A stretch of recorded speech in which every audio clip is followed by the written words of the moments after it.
de regreso en A Barlovento Informa cuando son las 14:02. Estamos hablando sobre infodemia y lo que está ocurriendo, no solamente en las redes sociales, sino en todos los medios de comunicación. Adriana Arroyo. A mí en esto de la infodemia lo que me parece increíble es que ha habido una serie de rumores en la red que han sido multiplicados, que están siendo esparcidos para generar pánico, pero me parecen unas historias tan inverosímiles que yo le pido al público en general que use lo que se llama el sentido común, porque vienen y empiezan a decir esto del líquido de las rodillas. O sea, ¿en qué cabeza cabe que hay una gran industria de robo de líquido de rodillas? O sea, no manchen, es como si alguien me dice que están envasando la baba de los caracoles. O sea, las rodillas de un ser humano tienen unas bolsitas que se llaman meniscos. Cuando se rompen, derraman líquido. Y eso es malo para las rodillas. Entonces, ¿quién iba a estar queriendo comprar líquido de rodillas? Entonces dicen, bueno, se meten a los pacientes de coronavirus en los hospitales y aprovechando que están ahí enfermos, inconscientes, le sacan el líquido de las rodillas. O sea, eso me parece, o sea, yo no entiendo cómo alguien puede creer eso. O sea, me parece absurdo, pero al grado de la risa. ¿Sí? Entonces también pedirle a todo nuestro auditorio que no colabore con la infodemia. Por favor, que se haga una pregunta de sentido común. ¿Para qué la gente va a querer líquido de rodillas envasado? Por favor, algo de sentido común, algo de crítica. Ramón López Castro. Sí, pues creo que el tema tiene muchas aristas, ya se ha comentado algunas de ellas de manera muy puntual y retomo lo que dice Adrián, sentido común, por una parte, entender de dónde vienen las noticias falsas, porque siempre tienen una intencionalidad que va más allá de la simple noticia, del hecho que se está vendiendo como verdadero.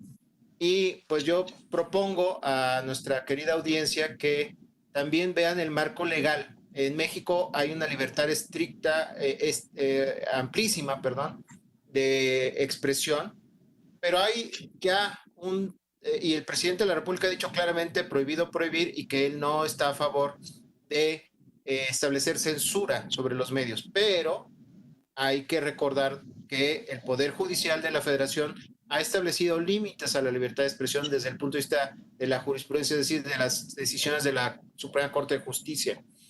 Ya comenté uno de ellos, la tesis 123 de diciembre, 6 de diciembre del 2019, que habla de que los discursos de odio en el ámbito mercantil y laboral no están permitidos en México, no están protegidos por la libertad de expresión y no hay obligación de las personas de tener un deber jurídico por tolerarlos. Pueden ser demandados en los tribunales o ante el Consejo para Prevenir la Discriminación. Pero hay un antecedente muy importante, la tesis de jurisprudencia nacida del Amparo 28, diagonal 2010, donde el ponente fue Arturo Saldívar, y el juicio se trató del litigio entre La Jornada y Letras Libres.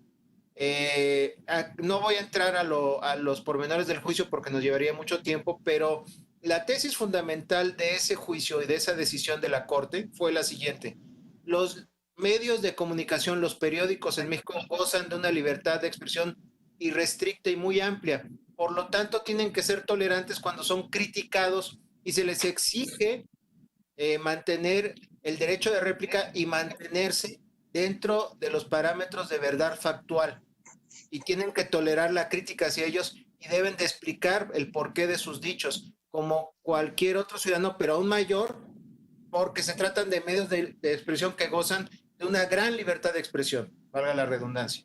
Gracias, Ramón. Voy con Yannick Pérez Berti, y es que nos recomiendan el documental de Netflix Nada es secreto. Lo hace Carlos Sánchez Tello, el que nos lo recomienda, es un Navarro amigo, y dice, para saber cómo se maneja la informática en las redes y el manejo de los datos. El asunto es que pareciera que estamos desnudos y que no hay nada que no sepan de nosotros si estás en una red social o simplemente si consultas internet a través de Google o algún buscador. Yannick. Bueno, es una ilusión completa la seguridad en Internet. Con cada acción que nosotros hacemos en Internet, usar el correo, utilizar nuestro celular, conectarnos a una red 4G en la calle, está enviando información con la que se nos puede rastrear. Yo no creo que sea un problema, ni tengamos que tener miedo al desarrollo tecnológico, ni al uso de las herramientas que hay en línea, pero el problema ahí es que los que son hay dueños de esas herramientas, ¿no? Nosotros no es una cosa popular, no es una cosa de que la gente tenga la propiedad. Entonces el problema ahí es que se puede vender esa información, se puede utilizar nuestras cosas. El mismo diseño de fake news está hecho a través de metadata. Esta información que nosotros generamos a diario utilizando las herramientas que hay en línea, permite a empresas, agencias, encontrar lugares donde se concentra, por ejemplo, miedo a los migrantes, donde hay sectores de la población que están en desacuerdo con el aborto, donde hay personas que odian a las madres solteras, o que tienen coraje, o lo que sea, y entonces pueden diseñar noticias falsas específicamente dirigidas para esos sectores. Y esto es muy peligroso, porque las personas, cuando están en línea, encuentran estas noticias falsas, se identifican y las comparten sin cuestionarlas. Esto que comentaba Adrián, de que él nos explica cómo es posible que una persona pueda creer todo eso, pues es que son noticias falsas exactamente diseñadas para estas personas, por medio de metadata, por esta información que se colecta. Entonces, esas personas, cuando reciben esa noticia falsa y la leen, dicen, es verdad. ¿Por qué? Porque esa noticia era dirigida para ellos. Gabriel. Bueno, sí, es impresionante el nivel de maldad, pero también yo coincido con Adrián. También tengo que leer con sentido común y con una poca capacidad de análisis para no creer que un avión del ejército va a rociar la Ciudad de México con el virus, ¿no? Estuvo mucho en las redes, no sé si salió en los informativos. Mira, yo me gusta la intervención de Alejandro porque menciona la palabra clave, que es la ética profesional. ¿Dónde queda la ética? Es un gran desafío. ¿Dónde se ética? ¿Cómo pueden estar noticias que no van con el sentido común? Gracias, Gabriel. Alejandro. Pues mira, querida Lulú, o sea, como para redondear varias cosas importantes, creo que también habría que señalar, e insisto en que la infodemia y estas mentiras en los medios de comunicación no son de hoy, pues también podemos ver cuánto pueden lograr a través de las emociones, y me referiré rápidamente pues a varias cuestiones. La primera, la retórica aristotélica, es decir, en las bases de la comunicación, lo que nosotros vemos en la carrera y como académico incluso, pues es primero que toda comunicación tiene una intención. Entonces, cuando uno recibe una comunicación, ya sea interpersonal, entre tú y yo, entre madre e hijo, entre cualquier relación social, hay una intención detrás. Ahora, los medios de comunicación, las noticias también tienen una intención. Por eso es importante que conozcamos la historia del medio que seguimos, quiénes son las personas que nos dicen las noticias, que nos dicen las opiniones, conocer su currículum, de dónde vienen, a dónde van. Eso es importante porque el contexto también nos ayuda a saber por qué nos están diciendo lo que nos están diciendo. Ahora, Aristóteles decía que había 3 cosas importantes en un discurso para convencer al otro: el logos, el patos y el etos, que se definen como lógica, como autoridad y como emoción, el famoso patos, ¿no? Entonces, las 3 son importantes porque la lógica de mi discurso es todo lo que yo digo, y la autoridad es por eso ciertos líderes de opinión son los que tocan ciertos temas. Lo hablaba un poco el compañero mercadólogo en el sentido de estas noticias que van direccionadas hacia un público, es decir, los usos y las gratificaciones de la gente, pero sobre todo la cuestión emocional.